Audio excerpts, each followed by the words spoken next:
안녕하세요. 오늘도 사연 살롱을 찾아주셔서 감사합니다. 저는 29살 작은 출판사에서 일하는 여자입니다. 하루 종일 글과 마주하고 타인의 이야기를 정리하다 보니 제 이야기는 늘 뒤로 미뤄두곤 했어요. 그런데 요즘 문득 제 사랑 이야기를 누군가에게 털어놓고 싶어졌어요. 사람들 흔히 하는 말이 있죠. 여자는 자신을 사랑해주는 남자를 만나야 해 라는 말이요. 저도 그 말을 믿었던 적이 있어요. 그래서 그렇게 해보려고 했어요. 제 첫사랑은 상호라는 친구였어요. 아니, 더 정확히 말하자면 상호는 저를 2년간 짝사랑했던 남자였죠. 항상 저를 바라보며 웃었고 제가 필요할 때면 언제든지 달려와 주었어요. 주변 친구들은 상호의 지극한 짝사랑에 감동해서 저에게 말했어요. 유나야, 상호 같은 사람 없어. 너를 저렇게 한결같이 오래 사랑해주는 사람이 어딨어? 너 그거 알지? 여자는 자신을 사랑해주는 남자를 만나야 해. 그래야 행복하다니까? 그때 마침 저는 조금 외로웠어요. 친구들은 다들 누군가의 품에서 사랑받고 있었고 저 혼자만 텅 빈 방에 돌아와 불을 켜는 날들이 많았거든요. 그래서 그냥 한번 만나보자고 생각했어요. 사랑이란 게 꼭 첫눈에 반해야만 하는 건 아니니까요. 늘 피하기만 하던 상호와 몇 번의 만남을 가지고 마침내 고백을 받아들였을 때 상호는 울먹이며 말했어요. 유나야, 나를 만난 거 정말 후회하지 않게 해줄게. 어떻게든 너를 행복하게 만들어줄 거야. 그 약속은 정말 성실하게 지켜졌어요. 상호는 저를 위해 언제나 시간을 냈고 작은 선물 하나에도 진심을 담아 전했어요. 몸이 아프면 약을 사다 주고 바쁜 날에도 굳이 얼굴을 보러 왔어요. 기념일마다 꽃다발을 준비했고 제 손을 꼭 잡으며 말했어요. 유나야, 이렇게 너랑 함께라니 너무 꿈만 같다. 나 정말 행복해. 처음에는 저도 그랬어요. 사랑받는다는 기분이 이렇게 따뜻한 거구나 싶었고 친구들도 가족들도 저를 보며 흐뭇해했어요. 유나야, 이제 네가 좀 편안해 보인다. 거봐, 사랑받으니까 좋지? 그런데 이상하게도 시간이 지날수록 제 마음의 공허함이 자리를 잡기 시작했어요. 아무리 사랑받아도 행복해야 마땅할 순간에도 제 마음은 텅 빈 것처럼 느껴졌어요. 어느 날 상호가 저를 집 앞까지 데려다 주던 날이었어요. 유나야, 오늘은 너무 피곤해 보여. 저녁은 잘 챙겨 먹은 거야? 먹었어. 근데 상호야, 우리 이렇게 매일 보는 게 좋긴 한데 가끔은 좀 답답하기도 해. 상호는 당황한 얼굴로 저를 쳐다봤어요. 내가 너무 집착하는 것 같아? 미안해. 내가 조금 더 네 시간을 갖도록 지켜줄게. 너를 만나는 게 너무 좋아서 내가 조절을 잘 못했나 봐. 상호의 다정함은 끝이 없었고 그럴수록 이상하게도 저는 점점 지쳐갔어요. 다른 친구들의 남자친구들은 때로는 무뚝뚝하면서도 멋있어 보이는데 상호는 항상 저에게 잘하려고만 했어요. 어느 날 상호가 조심스럽게 물었어요. 유나야, 너 나랑 있을 때 행복해? 저는 잠시 망설이다가 고개를 숙였어요. 상호야, 넌 정말 좋은 사람이야. 그런데 나 너랑 있을 때 설레지가 않아. 상호는 잠시 말이 없었고 이내 씁쓸하게 웃었어요. 그럴 수도 있지. 난 네가 행복하기만을 바랐는데 오히려 널 힘들게 했구나. 널 만난 건 내 욕심이었나 보다. 그날 우리는 헤어졌어요. 주변에서도 제가 헤어짐을 고하면 상호가 울며불며 저를 붙잡을 거 예상했지만 상호는 끝까지 저를 붙잡지 않았어요. 오히려 자신을 만나주고 기회를 줘서 고마웠다며 담담하게 배웅까지 해주더군요. 그것조차 저를 배려하고 저를 더 생각해준 것 같아서 더 미안했어요. 주변 사람들은 저를 이해하지 못했어요. 유나야, 요즘 같은 세상에 그런 사람 또 없어. 왜 네가 네 손으로 그런 사람을 놓아버리는 거야? 친구들의 말도 일리가 있었지만 저는 이 연애를 통해 깨달은 게 있었어요. 사랑은 받기만 해서 채워지는 게 아니라는 걸요. 사랑은 내가 진심으로 누군가를 위하고 좋아할 때, 내 마음이 움직일 때 비로소 완성된다는 걸요. 그렇게 조금은 씁쓸하고 안타깝게 상호와의 연애를 끝내고 난 뒤 저는 스스로에게 약속했어요. 다시는 다른 사람의 기준에 내 기준을 맞추지 말자. 조금 손해를 보더라도 내 마음을 움직일 수 있는 사람을 만나야겠다고요. 혼자 보내는 시간은 생각보다 나쁘지 않았습니다. 주말에는 카페에 가서 책을 읽었고 가끔은 혼자 여행을 다니기도 했어요. 그래도 문득문득 찾아오는 외로움은 어쩔 수 없었어요. 설레는 사랑이라는 게 정말 존재하기는 할까? 그런 생각이 들기도 했습니다. 어느 날 친구가 저에게 말을 꺼냈어요. 유나야, 이번에 정말 괜찮은 사람 있는데 한번 만나볼래? 완전 네 스타일일 거야. 처음엔 웃어 넘겼어요. 또다시 계속 실망하게 될까봐 두려웠거든요.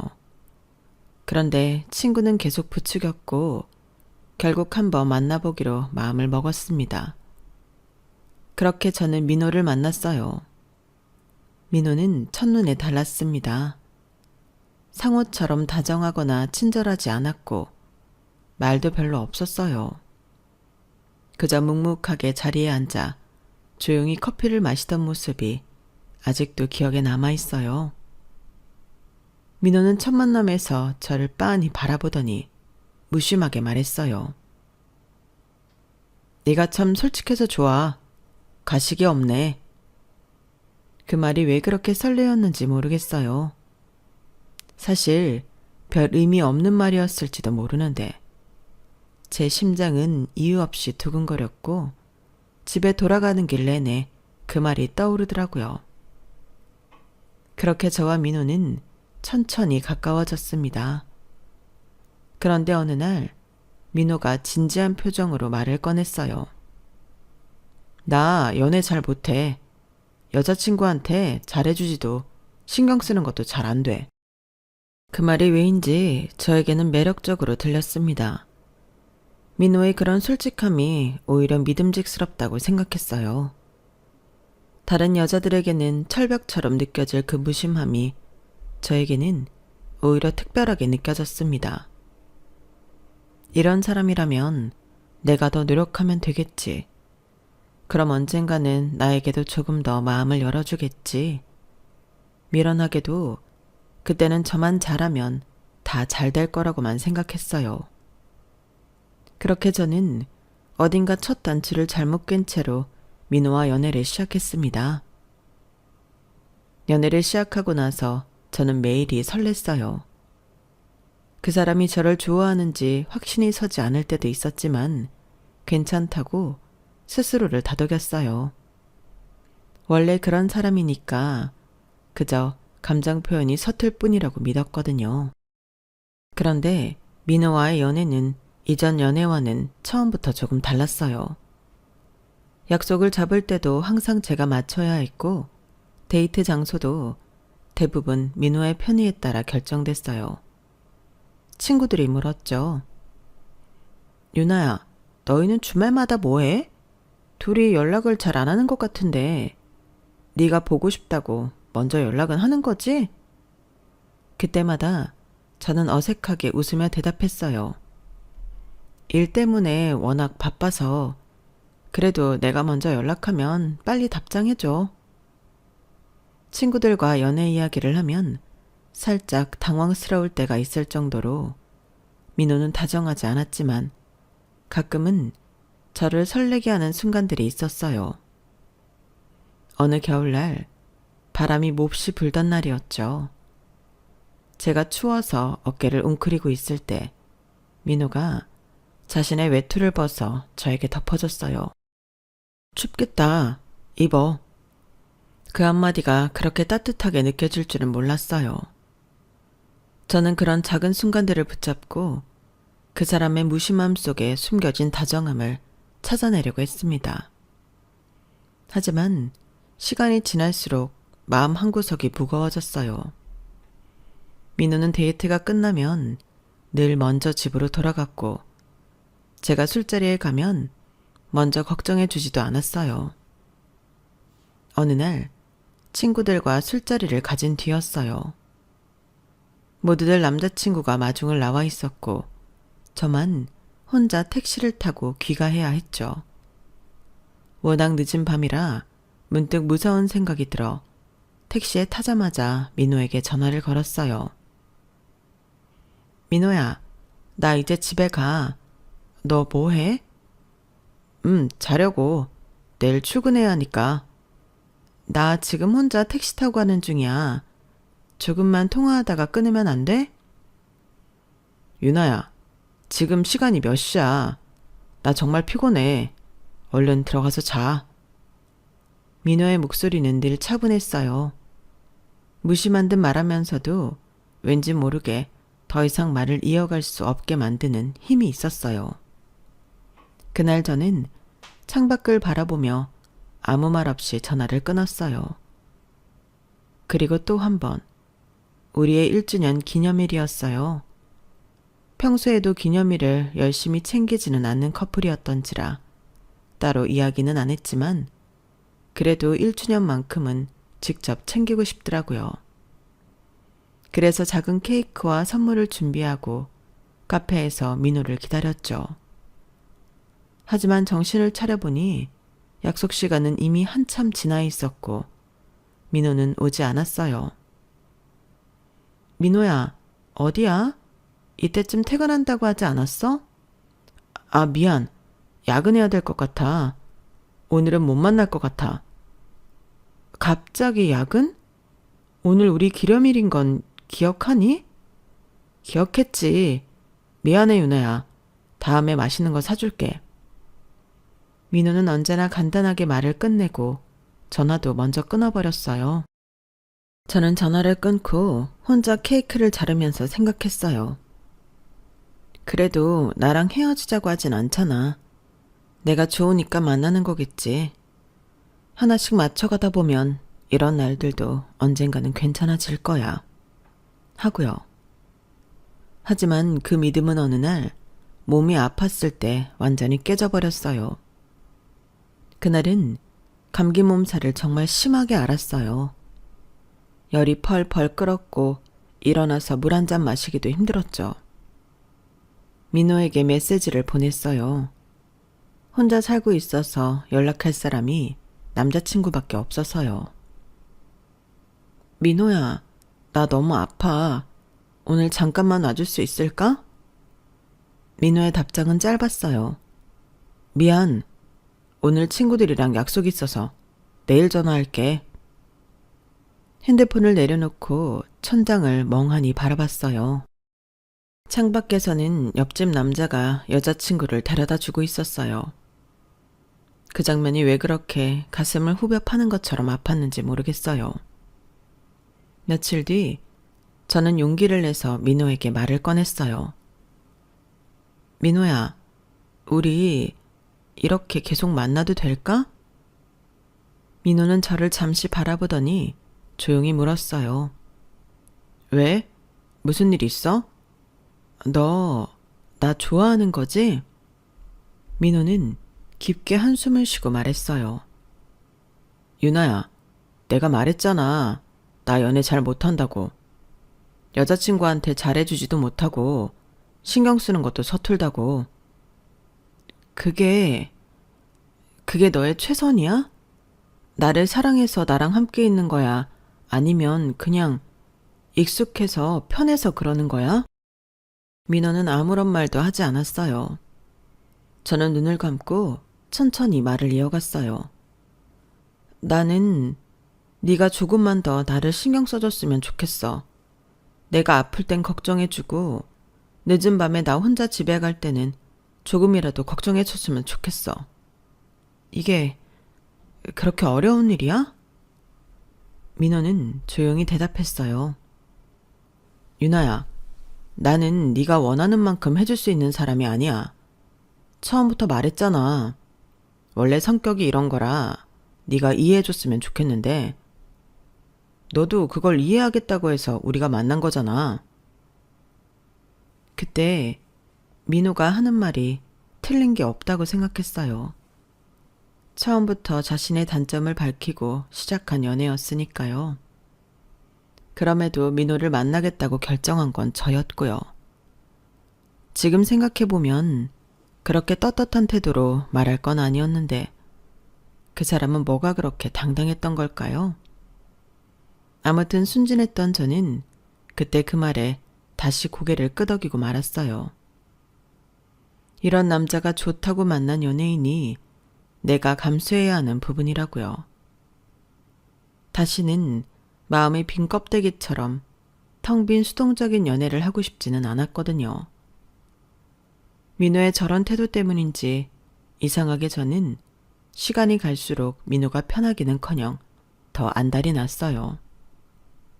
사실 민호에게 저는 늘 바랐어요. 조금만 더, 아주 조금만 더 나를 사랑해주면 안 될까? 내가 이렇게 많이 사랑하고 있으니까 조금만 더 내게 다정해주면 안 될까? 그런데 민호는 절대 그 선을 넘지 않았어요. 제가 아무리 애를 써도 아무리 더 많이 이해하고 양보해도 민호는 딱 거기까지만 다가왔어요. 제가 민호를 놓지 못했던 이유는 어쩌면 제가 그 사람을 변화시킬 수 있을 거라고 믿었기 때문인 것 같아요. 하지만 그건 착각이었어요. 민호는 처음부터 그랬고 앞으로도 변하지 않을 사람이었어요. 그럼에도 불구하고 저는 그 작은 순간들, 외투를 벗어두던 손길, 무심하게 던진 밥은 먹었어? 라는 한마디가 너무나 커다랗게 남아서 그 사람을 포기할 수 없었어요. 사랑이라는 감정은 참 이상하죠. 제가 그렇게 아프고 그렇게 외로워하면서도 놓지 못했던 이유가 결국은 그 작은 운기 때문이었다뇨. 민호는 제게 가끔 아주 작은 불빛 같은 사람이었어요. 어둠 속에서 그 작은 불빛을 붙잡으려고 저는 계속 그 사람을 사랑하고 있었던 거예요. 민호와의 연애는 어느새 일상이 되었어요. 처음에는 무심함에 상처받고 서운해하고 울기도 많이 울었지만 시간이 지나면서 제 마음은 점점 무뎌졌어요. 민호가 먼저 연락하지 않아도 데이트가 늘 민호의 스케줄에 맞춰져도 기념일을 혼자 챙겨도 이제는 그게 당연하게 느껴졌어요. 그렇게 마음 한구석에 작은 돌멩이처럼 자리 잡았던 외로움은 더 이상 날카롭게 나를 세우지 않았고 저는 스스로에게 최면을 걸었어요. 그래, 사람들마다 어떻게 다 연애하는 모습이 같을 수 있겠어. 이게 우리의 연애 방식이야. 하고요. 시간은 흘러 친구들이 하나둘씩 결혼 소식을 전하기 시작했어요. 웨딩드레스가 잘 어울리는 친구의 사진이 단체 채팅방에 올라왔고 다른 친구는 달콤한 허니문 사진을 자랑했죠. 유나야, 너희는 언제 결혼할 거야? 오래 만났잖아. 글쎄, 아직은 잘 모르겠어. 솔직히 말하면 부러웠어요. 안정적이고 서로를 믿어주고 신뢰로 쌓아올린 관계 속에서 행복하게 결혼하는 친구들이 부러웠어요. 민호와의 관계는 늘 위태위태했고 그 불안정함 속에서 결혼이라는 단어는 어울리지 않는 옷처럼 느껴졌거든요. 그런데 부모님까지도 저에게 말씀하시기 시작했어요. 유나야, 너희도 이제 오래 만났잖니? 다른 친구들도 다 결혼한다는데 너도 이제 생각해봐야 하지 않겠니? 그 말을 듣고 정신을 차려보니 어느새 저도 결혼 정년기에 들어와 있더라고요. 그날 밤 저는 몇 번이나 대화를 시뮬레이션 했어요. 결혼 이야기를 꺼내면 민호가 부담스러워할까? 혹시나 거절당하면 어떻게 해야 할까? 온갖 걱정과 불안이 제 머릿속을 가득 채웠어요. 다음날 민호를 만난 자리에서 저는 숨을 깊게 들이마시고 조심스럽게 말을 꺼냈어요. 민호야, 우리 결혼에 대해서 생각해 본 적 있어? 민호는 놀라지도 않고 심각해지지도 않았어요.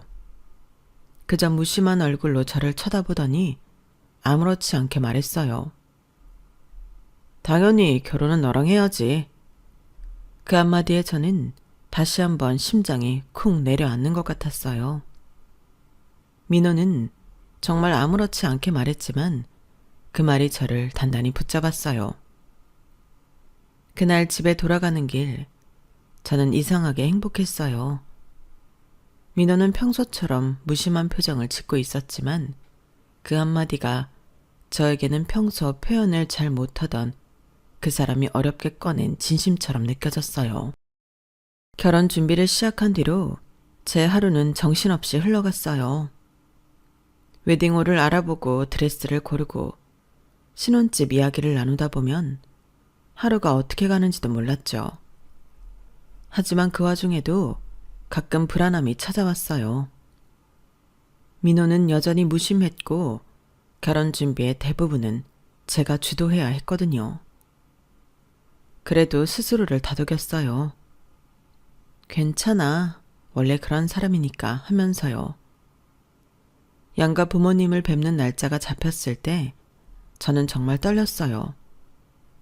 민호의 부모님을 직접 뵙는 첫 자리니까요.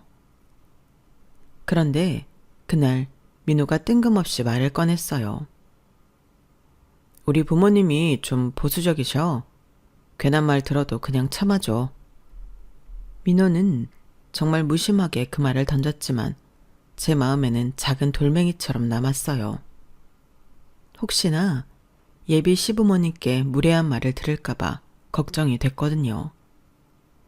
그래도 스스로에게 최면을 걸었어요. 사랑은 모든 걸 이겨낼 수 있어. 이건 우리의 첫 관문일 뿐이야 라고요. 민호의 부모님을 처음 뵙기로 한 날, 저는 아침부터 거울 앞에 오래 서 있었어요. 원피스를 몇 번이나 갈아입고 머리도 한 번 더 다듬고 마지막 나서는 순간까지 심호흡을 크게 했죠. 약속 장소인 레스토랑에 도착했을 때 민호의 부모님은 이미 자리에 앉아 계셨어요. 민호가 제 손목을 잡고 테이블로 안내했고 저는 최대한 밝은 미소를 지으며 인사를 건넸어요. 안녕하세요. 처음 뵙겠습니다. 그래요. 앉아요. 민호의 어머니는 저를 위아래로 천천히 훑어보셨어요. 인사말을 나눈 지 채 5분도 되지 않아 질문이 쏟아졌습니다. 유나 씨는 나이가 몇 살이에요? 28입니다. 회사에서는 어떤 일을 하죠? 연봉은 얼마나 돼요? 갑작스러운 질문 공세에 순간 당황했지만 최대한 침착하게 대답했어요. 출판사에서 편집자로 일하고 있어요. 연봉은 평균 정도 됩니다. 민호의 어머니는 입꼬리를 살짝 내리며 고개를 끄덕였어요. 출판사라. 요즘 그런 데는 다들 힘들다던데. 취미 같은 건 있어요? 골프는 치나요? 아니요, 골프는 치지 않아요. 대신 독서를 좋아해요. 민호의 아버지가 말을 끊으며 툭 던졌습니다. 요즘은 골프 정도는 기본 아닌가? 그런 걸 좀 배워야 하는데. 제가 뭐라고 대답해야 할지 몰라서 웃기만 했어요. 그러자 민호에게 시선을 돌렸죠. 좀 도와줘, 민호야. 라는 마음으로요. 하지만 민호는 물잔을 만지작거리며 고개를 숙이고 있었어요. 그렇게 어색한 공기가 흐르다 결국 화살은 부모님에게로 돌아갔어요. 유나 씨 부모님은 어떤 일을 하나요? 저는 침착하게 대답했습니다. 부모님께서는 사과 농장을 하고 계세요. 취미로 시작하신 일이었는데 이제는 직접 사과를 재배하시고 유통까지 하고 계세요. 그 말을 듣는 순간 민호의 어머니의 얼굴이 살짝 일그러졌어요. 사과 농장? 농사요? 농사를 지으신다고요? 네, 직접 재배하시고 시장에 내놓고 계세요. 민호의 아버지는 어이가 없다는 듯 웃었어요. 요즘 세상에 농사라니 서울 사람인 줄 알았는데 아니었네. 아니, 그럼 뭐 시골에서 흙 묻히고 산다는 거야? 천민이야 뭐야? 허참. 민호의 어머니가 말을 이었어요. 솔직히 말할게요. 인물도 그렇고 학벌도 연봉도 저희 아들한테는 좀 아까운 것 같네요. 부모님이 농사 짓는 집안이면 솔직히 우리 민호가 결혼해서 처가에 등골이나 빠지고 고생만 할 것 같아요. 저는 그 말을 듣고 굳어버렸어요. 어쩌면 제가 잘못 들었을지도 모른다고 생각했어요. 내 생각엔 유나 씨는 결혼하면 다니던 직장은 그만두고 우리 집에서 파출분하는 게 어떻겠어요?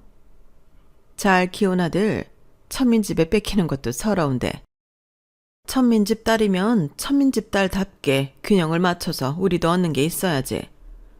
어차피 출판사 편집자면 얼마 벌지도 못할 것 같은데 그럼 푼돈 벌자고 바깥일 하느니 우리 집에서 살림이나 하고 돈 받아가요. 집안이 마음에 안 들긴 해도 우리 그렇게 꽉 막힌 사람들은 아니니까. 나중에 건강한 손주들이나 순풍순풍 잘 낳아서 길러주면 그걸로 만족해요. 우리가 외아들이라 한이 많아서 손주는 한 넷 정도는 원하는데 잘할 수 있겠죠? 그 짧으면서도 긴 순간 동안 저는 결혼 후에 제 미래를 미리 본 것만 같았어요. 순간 숨이 턱 막혔고 입술이 덜덜 떨렸어요. 차갑게 식은 손으로 물잔을 꼭 쥐며 간신히 입을 열었어요. 그게 무슨 말씀이세요? 민호의 어머니는 어이없다는 듯 한숨을 내쉬며 제 얼굴을 빤히 쳐다봤어요. 아니, 이때까지 뭘 들었어? 듣기 싫으면 안 들으면 되잖아요. 솔직히 말해서 부모님이 사과 농장? 변변치도 않은 집안 아닌가? 그런 환경에서 뭘 얼마나 배웠겠어요? 민호의 아버지도 한마디를 덧붙였어요. 우리 아들 어디 가서 절대 부족함 없이 자랐어요. 사과 농장 그런 데서 자란 사람하고는 근본이 다르다고요. 내 말은 그저 민호 내조나 잘하고 건강한 애나 낳아서 키우면 그만이라는 거죠. 시댁에서 뭐 다른 걸 기대하지 말고 그냥 시키는 일이나 잘하면 돼요. 그 말이 끝나자 민호의 어머니는 물을 한 모금 마시며 시선을 돌렸어요. 그 순간 민호에게 시선을 돌렸지만 그는 그저 고개를 숙인 채 아무 말도 하지 않았어요. 민호야, 제발 뭐라도 말해줘. 하지만 민호는 제 눈빛을 피했어요. 더 이상 그 자리에 앉아있을 수 없었어요. 저는 목이 메고 심장이 쿵쿵 내려앉는 것 같았어요. 차가운 공기가 폐를 짓누르는 느낌이었어요. 저도 모르게 자리에서 벌떡 일어나 제대로 인사도 마무리하지 않고 자리를 뛰쳐나왔어요. 레스토랑을 뛰쳐나와 거리를 걷는데 발이 휘청거렸어요. 차가운 공기가 폐 끝까지 스며들었고 민호 부모님의 말들이 머릿속을 맴돌았어요. 그 말들이 저를 질식시킬 것 같았어요. 그때 뒤에서 민호가 제 이름을 불렀어요. 유나야, 잠깐만 기다려봐. 따라오지 마. 나 지금 너랑 이야기하고 싶지 않아. 민호는 제 팔목을 잡아 끌었어요. 손에 힘이 들어가 있었고 저는 그 강한 손길에 멈춰 섰어요. 그렇게 가지 마. 내가 집까지 데려다 줄게. 됐어. 나 혼자 갈 수 있어. 그런데 민호는 한숨을 내쉬고는 제 손을 놓지 않았어요. 그날따라 이상할 정도로 제 손을 놓지 않았어요. 결국 저는 말없이 차에 올라탔고 민호는 운전석에 앉았어요. 차 안은 숨이 막힐 듯 조용했고 저는 창밖만 바라보았어요. 민호는 운전대를 잡고 한 손으로 제 손을 잡았어요. 따뜻한 그 손길이 너무 짜증났어요. 내가 얘기했잖아. 우리 부모님 성격 보통 아니라고. 너한테만 그런 게 아니라 원래 저래. 그 말에 저는 더 이상 참지 못하고 입을 열었어요. 네가 말하는 원래 저래라는 말, 그게 대체 뭐야? 내가 왜 네 부모님의 그런 태도를 이해해야 하는 거야? 왜 내가 그걸 견뎌야 하는데? 민호는 입을 다물고 운전만 했어요. 나 오늘 정말 서러웠어. 네 부모님은 나를 존중하지 않았어. 나를 사람으로도 보지 않았어. 그런데 넌 왜 아무 말도 하지 않았어? 왜 나를 지켜주지 않았어? 민호는 여전히 말이 없었고 그저 제 손을 꼭 쥐고 있었어요. 나 오늘 정말 혼자였어. 그 자리에 나만 혼자 있었어. 나는 네가 나를 지켜줄 줄 알았어. 최소한 네가 나를 변호해 줄 줄 알았어. 그런데 너는 아무 말도 하지 않았잖아. 뭐라고 대답 좀 해봐. 민호는 핸들을 꽉 쥐고 숨을 길게 내쉬었어요. 우리 부모님이 그냥 그런 사람들이야. 이해해줘. 그 말에 저는 어이없어 웃고 말았어요. 이해? 내가 왜 이해해야 하는데? 그게 왜 내가 해야 할 일이야? 나는 오늘 네 부모님한테 짓밟혔어. 나를 사랑한다는 네가 그걸 보고도 아무 말도 하지 않았어. 그런데 나보고 이해하라고? 그건 말이 안 되는 거야.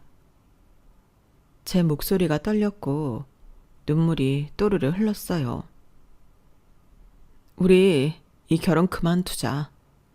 나는 더 이상 이렇게까지 나를 잃어가면서 나 혼자 사랑하면서 이 관계를 유지하고 싶지 않아. 그 말을 하자마자 민호는 갑자기 차를 갓길에 세웠어요. 브레이크 소리가 날카롭게 울렸고 차 안은 정적에 휩싸였어요. 민호는 핸들을 꽉 쥔 채 한동안 아무 말도 하지 않았어요. 어깨가 미세하게 떨리고 있었어요. 안 돼, 유나야. 우리가 어떻게 헤어져? 헤어지는 것만은 절대 안 돼. 그 목소리는 평소 민호의 무심한 말투와는 전혀 달랐어요. 목소리는 흔들리고 있었고 눈빛도 흔들리고 있었어요. 내가 잘할게. 내가 어떻게든 할게. 부모님 문제는 내가 알아서 해결할게. 우리가 왜 헤어져? 너도 나 사랑하잖아. 저는 그런 민호를 처음 봤어요. 그 무심하고 늘 차가웠던 사람이 제 앞에서 흔들리고 있었어요. 민호야, 너 진짜 나 사랑해? 민호는 제 손을 더 꼭 잡으며 대답했어요. 당연하지. 그러니까 떠나지 마. 그 짧은 대답이 너무나 진지했고 그 눈빛이 너무나 절박했어요. 그 순간 제 마음이 다시 흔들리고 말았어요. 그래도 이 사람은 나를 사랑하긴 하는구나. 그런 당연해야 할 생각이 새삼스럽게 놀랍게 느껴지더라고요. 그런데도 마음 한구석이 불안했어요. 하지만 저는 절절하게 매달리는 손을 차마 놓지 못했어요. 바보같이 느껴질지도 모르겠지만 정말 오랜만에 느껴보는 온기가 눈물이 날 정도로 좋았거든요. 그날 이후로 저는 민호를 한 번 더 믿어보기로 했어요. 그래, 이번 한 번만 더 믿어보자. 민호도 변하려고 노력할 거야. 하지만 기대는 오래가지 않았어요. 며칠이 지나자 민호는 다시 평소의 무심한 모습으로 돌아왔거든요. 다행히 그날 이후 민호의 부모님은 저에게 더 무례한 말이나 지나친 간섭을 하지 않았어요. 아마도 민호가 무언가를 말했겠죠. 하지만 그건 또 다른 불편함을 가져왔어요. 내가 이렇게까지 해야 할 결혼일까? 이런 의문을 품으면서도 저는 어쩐지 멈출 수 없었어요. 시간은 부지런히 흘러 상견례 날짜가 다가오자 부모님은 잔뜩 들떠 계셨어요. 엄마는 한참을 거울 앞에서 옷을 고르셨고 아빠는 넥타이를 몇 번이나 바꿔 매셨어요. 오빠도 평소와 다르게 정장을 갖춰 입고 거울을 보며 장난스럽게 미소를 지었죠. 유나야, 이렇게 듬직한 오빠가 있잖아. 오늘 잘 될 거니까 떨지 마. 그 따뜻한 말에도 제 마음 한구석에는 불안함이 떠나지 않았어요. 상견례는 고급 한정식집에서 진행되기로 했어요. 정갈하게 차려진 상 위에는 음식들이 하나둘씩 놓여 있었고 부모님과 오빠는 자리에 앉아 조용히 기다리고 계셨어요. 하지만 예비 시부모님은 시간이 지나도 나타나지 않았어요. 10분, 20분, 30분. 부모님과 오빠의 얼굴에도 조금씩 불편한 기색이 떠올랐어요. 유나야, 혹시 무슨 일 있는 거 아니야? 아니에요. 곧 오실 거예요. 조금만 더 기다려 보자고요. 저는 애써 웃으며 분위기를 풀어보려 했지만 제 손은 테이블 밑에서 떨리고 있었어요. 30분이 훌쩍 지나고 나서야 예비 시부모님과 민호가 도착했어요. 문을 열고 들어온 그들의 표정은 여전히 당당했고 저희 가족을 바라보며 작게 웃었어요. 민호의 어머니는 부모님을 보자마자 툭 내뱉었어요. 어머, 생각보다 세련되셨네요. 시골에서 농사나 짓는다고 해서 촌스러울 줄 알았는데 뭐 이렇게 꾸미면 쪽팔리진 않겠어요? 순간 공기가 얼어붙었어요. 엄마의 미소가 굳었고 아빠는 조용히 물잔을 잡으며 말했어요. 예, 뭐 농사도 제대로 지으면 나쁘지 않은 일이죠. 그렇게 어색하게 식사가 시작됐고 민호는 여전히 아무 말도 하지 않았어요. 저는 숨을 죽이며 식사를 했고 대화는 시종일관 불편하게 흘러갔어요. 그런데 민호의 어머니가 화장실을 다녀오고 난 후 아빠와 엄마가 조용히 시아버지를 바라보며 말을 꺼냈어요. 저희가 어디서 뵌 적이 있는 것 같은데요. 낯이 익어요. 시아버지는 순간 얼굴이 굳었지만 이내 웃으며 손을 내저었어요. 하, 제가 농사 짓는 분들을 볼 일이 어디 있겠어요. 난생 처음 보는 분들이에요. 엄마와 아빠는 어이없다는 듯 서로를 쳐다보았지만 더 이상 말을 잇지 않았어요. 식사가 끝나고 모두가 식당 밖으로 나왔어요. 저희 가족은 주차장에 세워둔 차로 향했고 그 차를 본 순간 민호의 부모님의 얼굴이 사색이 되었어요. 고급 세단, 그리고 그 번호판.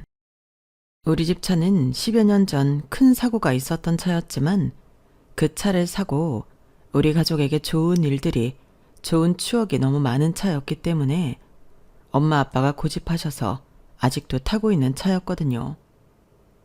그런데 그 차의 번호판을 보자마자 민호의 어머니는 입을 가렸고 민호 아버지는 주먹을 꽉 쥐었어요. 여보, 저 번호판은? 그 모습에 오빠가 차를 돌아보다가 민호 아버지를 빤히 쳐다봤어요. 그리고 갑자기 한 발짝 물러서며 말했어요. 저 생각났어요. 이 사람 설마 그때 그 뺑소니범 아니에요? 그 한마디가 모든 걸 멈추게 했어요. 시간이 멈춘 듯한 정적 속에서 민호의 어머니가 손을 덜덜 떨기 시작했어요. 시아버지는 아무 말도 하지 못한 채 눈을 피했어요. 엄마와 아빠의 얼굴은 굳었고 저는 그 자리에 얼어붙었어요. 가까이 보니까 정말 맞네요. 그때 사고를 내고 도망쳤던 바로 그 사람. 오빠의 목소리가 떨렸고 아빠는 천천히 숨을 들이마셨어요. 당신들, 우리 가족을 죽일 뻔했던 그 사람이었군요. 엄마의 손이 떨렸고 저도 무언가를 말하고 싶었지만 목소리가 나오지 않았어요. 민호는 그제야 저를 쳐다봤지만 아무 말도 하지 못했어요. 그렇게 그 자리에서 모든 진실이 드러났고 저는 모든 게 부서지는 소리를 들었어요. 10여 년 전 부모님의 사업은 안정적으로 잘 굴러가고 있었어요. 학교에 가구를 납품하는 일을 하셨는데 거래처도 꾸준했고 직원들도 서로 의지하며 가족처럼 지냈죠. 그 시절 회사에는 말단 직원으로 일하던 한 남자가 있었어요. 그게 지금의 예비 시아버지였던 거죠.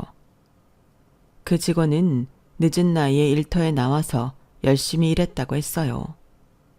그런데 어느 날 그 사람이 병원비를 감당할 수 없어 회사까지 그만둘 생각을 하고 있다는 이야기가 부모님 귀에 들어갔어요. 아빠는 그 이야기를 듣고 그 사람을 따로 불러 말하셨대요. 부모님 병원비로 힘들다는 얘기 들었어요. 이 돈은 회사 복지라 생각하고 받으세요. 다 갚을 필요는 없어요. 남은 돈은 생활비로 쓰시고 편하게 일하면서 부모님을 잘 돌보세요.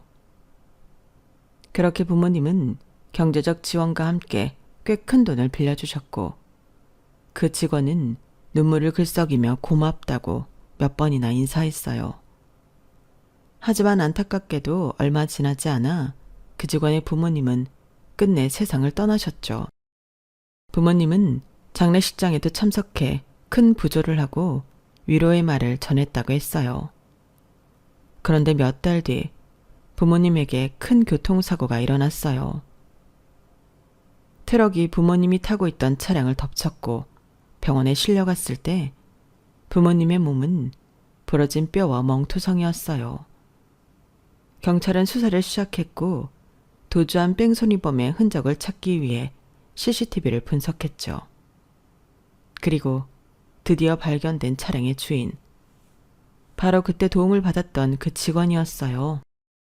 하지만 그는 이미 잠적한 상태였고 경찰은 끝내 그를 찾지 못했어요.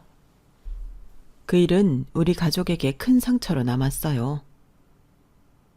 은혜를 원수로 갚는 인간이 있긴 있구나. 그 사람을 찾으면 절대 용서하지 않을 거야.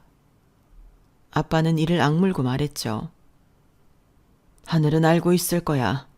언젠가 그 사람은 죗값을 치르게 될 거야. 그렇게 시간이 흘렀고 그 기억은 우리 가족에게 깊은 상처로 남았어요.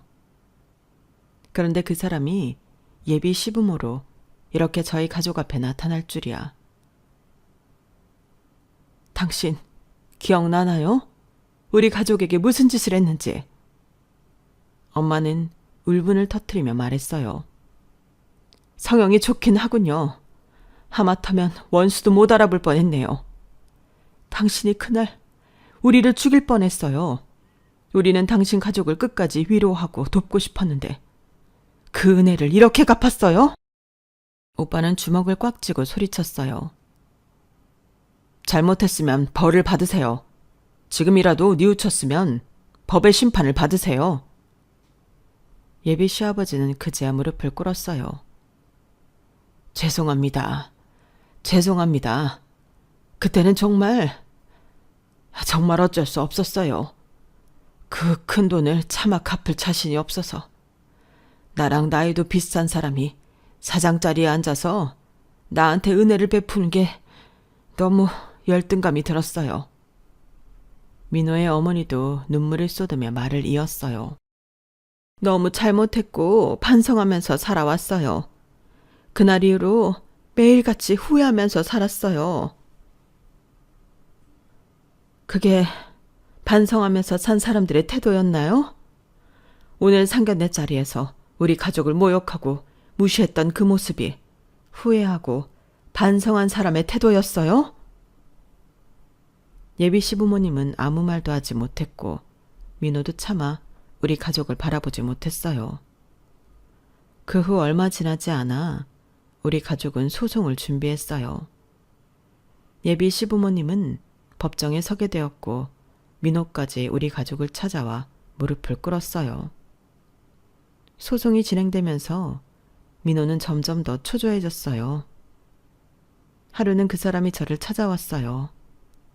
얼굴은 수척했고 눈밑은 검게 물들어 있었어요. 유나야, 소송 취하해줘 제발. 우리 평생 함께하기로 했잖아. 이렇게 되면 우리는 더 이상 함께할 수 없어. 그 말에 저는 어이가 없어서 웃음이 나왔어요. 민호야, 지금 그 말이 협박이야, 부탁이야? 민호는 순간 말을 멈추고 고개를 숙였어요. 어깨가 떨리는 게 보였어요. 그런 뜻이 아니야. 그냥 우리 이렇게 끝내면 안 될 것 같아서. 하지만 그 순간 그 말과 태도가 저를 더 차갑게 만들었어요. 민호야, 그럼 네가 생각하는 함께는 뭐야? 내가 네 부모님이 나와 우리 가족에게 저지른 일을 덮어주고 아무 일 없었다는 듯이 살아가는 거야? 네가 생각하는 사랑은 뭐야? 내가 다 이해하고 다 참아야만 하는 거야? 민호는 말없이 저를 바라보았어요. 그 눈빛에는 당황과 상실감이 섞여 있었어요. 네가 지금 무릎 꿇고 비는 모습이 나에게 애틋하게 보일 줄 알았어? 아니야, 민호야. 오히려 더 차갑게 만들어. 저는 민호를 바라보며 천천히 말을 이었어요. 어쩌면 너를 만나 여기까지 오게 된 건 우리 부모님의 원수를 갚기 위해 하늘에서 도운 일 같아. 우린 그냥 이런 결말을 보게 될 운명이었을지도 몰라. 그 말에 민호의 눈빛이 흔들렸어요. 처음으로 상처받은 얼굴을 하더군요. 그 순간 깨달았어요. 아, 이 얼굴이 내가 민호 앞에서 늘 하고 있었던 얼굴이구나. 그동안 정말 오랫동안 저는 이 얼굴로 민호 앞에 섰고 이 얼굴로 민호를 바라봤어요. 늘 상처받고 서럽고 외로운 얼굴.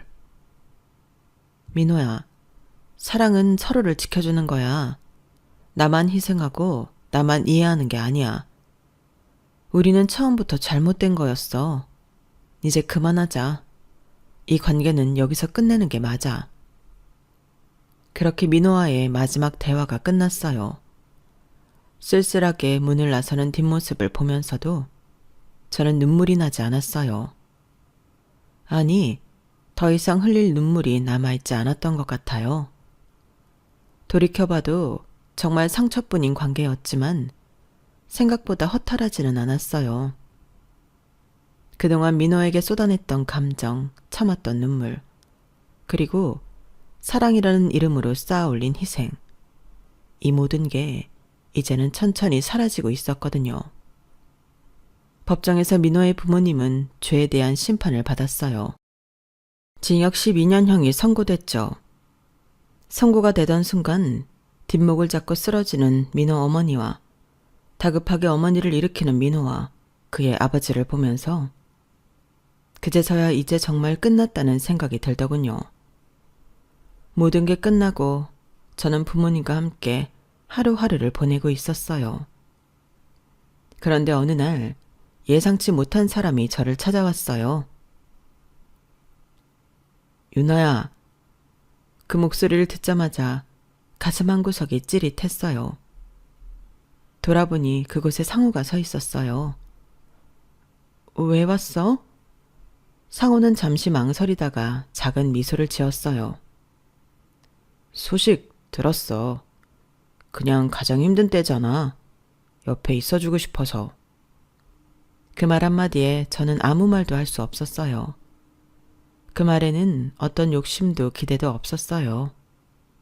그저 저를 위로하고 싶다는 마음만이 가득했어요. 상호는 말없이 저를 바라봤어요. 그 눈빛에는 여전히 저를 향한 따뜻함이 가득했어요.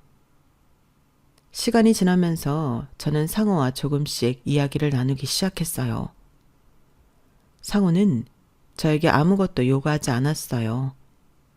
제 이야기를 조용히 들어주었고, 제가 울면 곁에 있어 주었고, 제가 웃으면 따라 웃어주었어요. 유나야, 네 탓이라고 생각하지 마. 넌 원래 빛나는 사람이었어. 그리고 지금도 그래. 그 말에 저는 문득 상호와 연애를 하던 시절에 제 모습이 떠올랐어요. 그때 저는 항상 사랑받는다는 감정을 느꼈어요. 상호의 작은 배려와 다정한 말 한마디에 행복해했고, 그 행복이 저를 더 빛나게 했다는 걸 이제야 깨달았어요. 상호와 있을 때 저는 제 자신을 사랑할 수 있었던 것 같아요. 그걸 깨달은 지금 저는 상호와 다시 연애를 시작했어요. 민호와의 사랑이 저를 병들게 했다면 상호와의 사랑은 저를 치유하고 있었어요. 사랑받는다는 감정은 정말 소중하고 고귀한 일이라는 걸 알게 되었죠. 이제야 진짜 사랑이 무엇인지 알 것 같아요. 사랑은 누군가를 쟁취하는 것이 아니라 함께 손을 잡고 같은 곳을 바라보며 나아가는 거라는 걸요. 지금 제 옆에는 제가 빛날 수 있게 해주는 사람이 서 있어요. 과거의 아픔은 사라지지 않겠지만 그 아픔이 있었기에 지금의 제가 있다고 생각해요. 이제 더 이상 혼자 외로이 사랑을 쏟아내지 않을 거예요. 제 옆에서 저를 귀하게 여겨주는 소중한 사람과 함께 나아가고 함께 빛날 거예요. 여러분, 사연 댓글에 응원과 현명한 조언 부탁드려요. 좋아요와 구독은 저에게 큰 힘이 됩니다. 오늘도 좋은 일 가득하세요.